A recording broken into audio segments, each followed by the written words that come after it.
It is another edition of Time About the Movies, and today we're taking a look at the 3 films released on March 20th, 2009. A couple of good movies, but before we get to the good ones, we have to talk about the bad ones. And oh, this first one is definitely a bad one. One of my selections for the worst movie of 2009. This is Nicolas Cage in Alex Proyas' Knowing.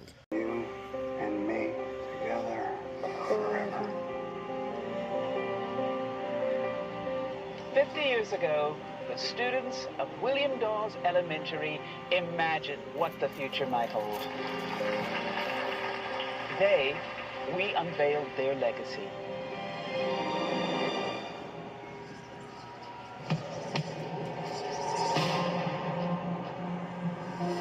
It's a list of dates. Every major global disaster for the last 50 years in perfect sequence. The next number on the chain predicts that tomorrow, 81 people are going to die in some kind of tragedy. Get off the train. Why? What's wrong? Just take the baby and get off the train.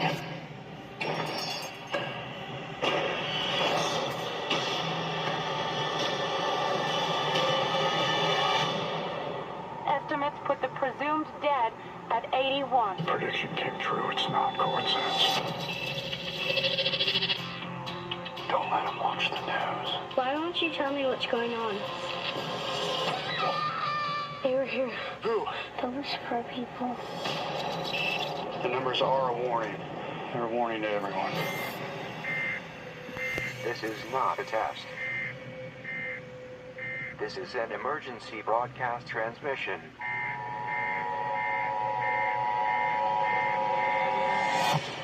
Are we gonna die? I will never let that happen, Caleb. Do you hear me? Never.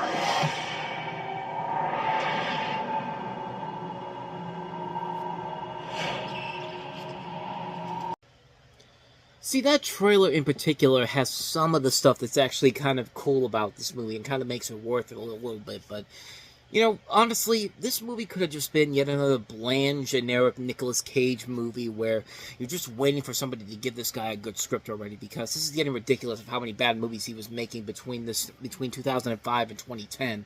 But no, this thing had to go down a pathway that just ruins the film altogether. So as you tell from the trailer, this is centering on the discovery of a strange paper filled with numbers and the possibility that they somehow predicted the details of various disasters. As they say in the trailer, this thing has somehow been able to predict, you know, the number of major disasters over the past 50 years, like how many people are going to die. Like this thing predicted the Oklahoma City bombing, the 9/11 attacks, Hurricane Katrina. And there's an event on there that says that tomorrow 81 people are going to die somewhere. And so you have this New York City subway derailment that kills a lot of people. And according to the news report, it's an estimated 81 people. Oh, knows. Like, it's literally correct, even though it's an estimate, and that number could still either skyrocket or actually get lower. I mean, it literally just says an estimated 81. It doesn't mean the final numbers in general. So yeah, that's part of the problem with the movie in general. But I will say this.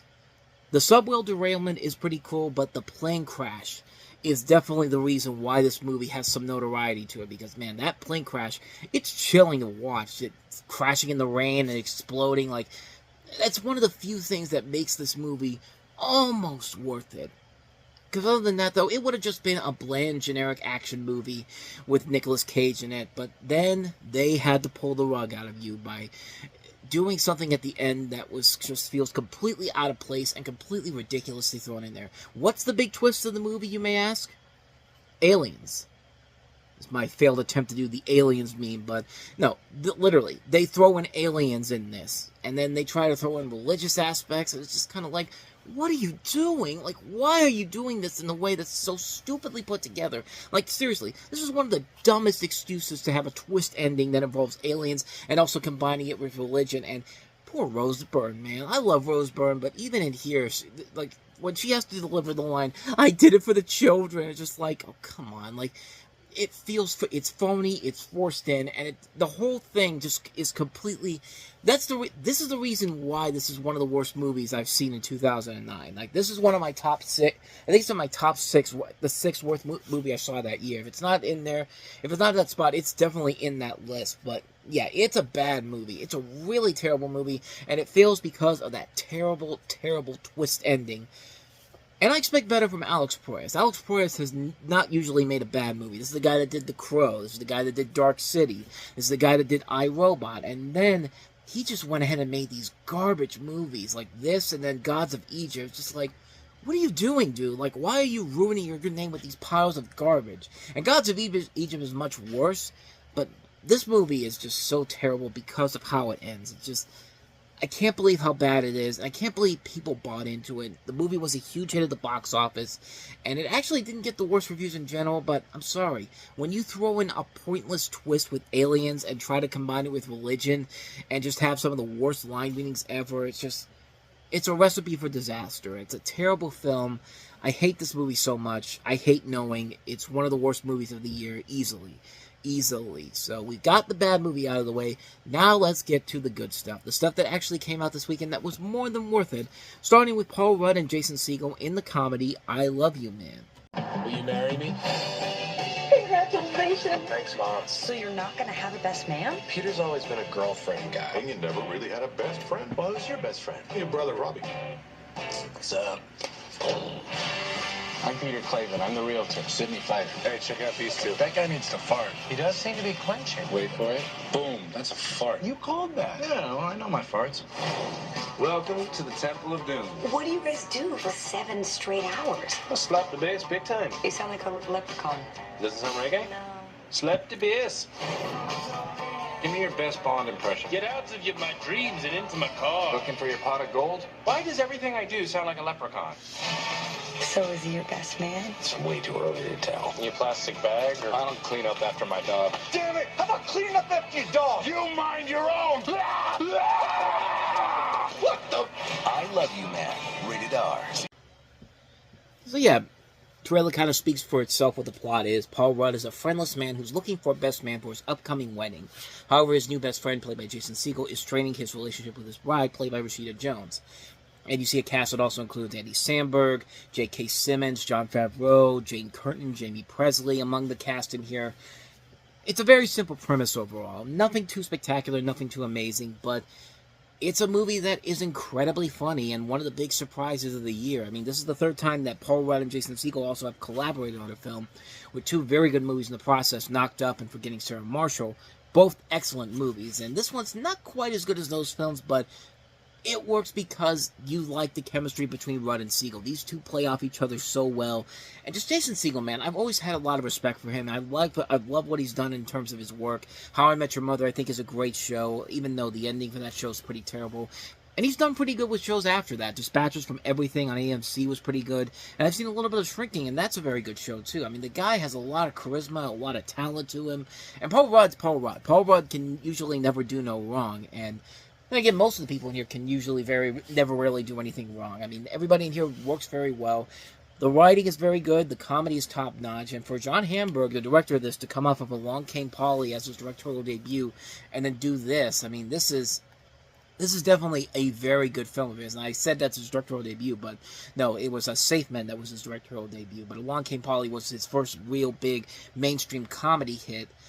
And then he followed it up with Why Him, which was not very good, and then Me Time, which was also kind of forgettable too, and he's also doing the 4th Meet the Parents movie. Why? I mean, the last one was not that great to begin with, but we're still a year away from talking about that one, but at least he has a really good one here. This is probably overall his best film as a filmmaker. I Love You, Man. I love this movie. I think it's a very funny film. I think it's a very enjoyable film. It works because everybody in here plays their parts very well. The comedy is great. The writing is top-notch. What more can I say, man? I love you, man. That's what I can say to this movie. I love you, man. So, with all that said, let's go ahead and move on to our last one we have here, and that is Tony Gilroy's follow-up to Michael Clayton, starring Clive Owen and Julia Roberts. That is Duplicity. Remember me? Excuse me? You charmed me, you seduced me, then you drugged me and ransacked my hotel room. Well, what did you have in mind in terms of vengeance? 2 rival spies. You're my contact? I'm seriously disappointed. But kind of turned on too, right? I'm finding out that it's hard to mix business with pleasure. You actually think I'm playing you? Oh, crazy, right?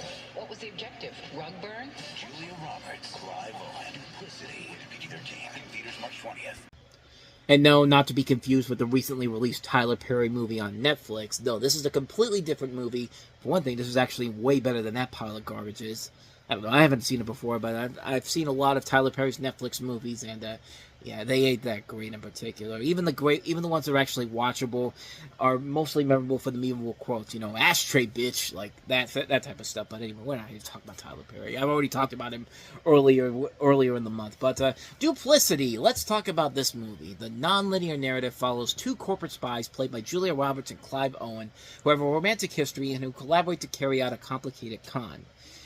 Like I said, this was written and directed by Tony Gilroy, who came out swinging with his first directorial effort, Michael Clayton, which was a really good movie.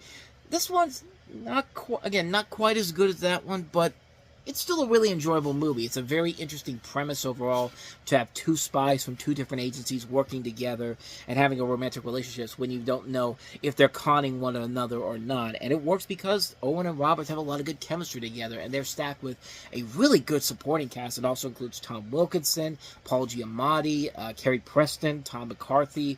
A lot of really good people involved in the movie, and the movie does keep your intrigue all across the board here. What do I want to say? What else do I want to say here? It's a very interesting movie. It's a very interesting film where you have two different spies. You know, they have this romantic relationship, and you really don't know if they really are still in love with each other, or this is part of their con game. And it's a good movie that keeps you on the edge of your seat. It's a film that doesn't take you on its ride and then just pulls the rug out of you and gives you a lackluster ending. No, it actually does take chances, and it keeps you guessing on how this is going to turn out in the end. And when it happens, it actually does work in the film's favor. I think it's a very well-made film, a very good film from Gilroy as a whole, and, you know, you can never go wrong with Julia Roberts and Clive Owen when they're in good stuff in general. So, this is definitely one you want to check out. Duplicity is one I highly recommend. And so, with that said, we wrap up another edition of Time About the Movies, and the next time we meet, we'll march up with 3 big new releases, including Dreamworks' latest animated feature, Monsters vs. Aliens, the horror film, The Haunting in Connecticut, and John Cena starring in his second leading theatrical role in the movie, 12 Rounds. So we'll take a look at those 3 movies. That'll be coming up tomorrow on the show, so definitely be on the lookout for that. But in the meantime, thank you so much for watching, and if you want to see more videos like this, please go ahead and hit that playlist on the next page, check out the previous episode, and also don't forget to hit the like, subscribe, notification button, and the bell. You get updates on when new videos come out there, and we post new videos here every day. So, with all that said, I am off. I will see you guys next time, and until then, as always, take care.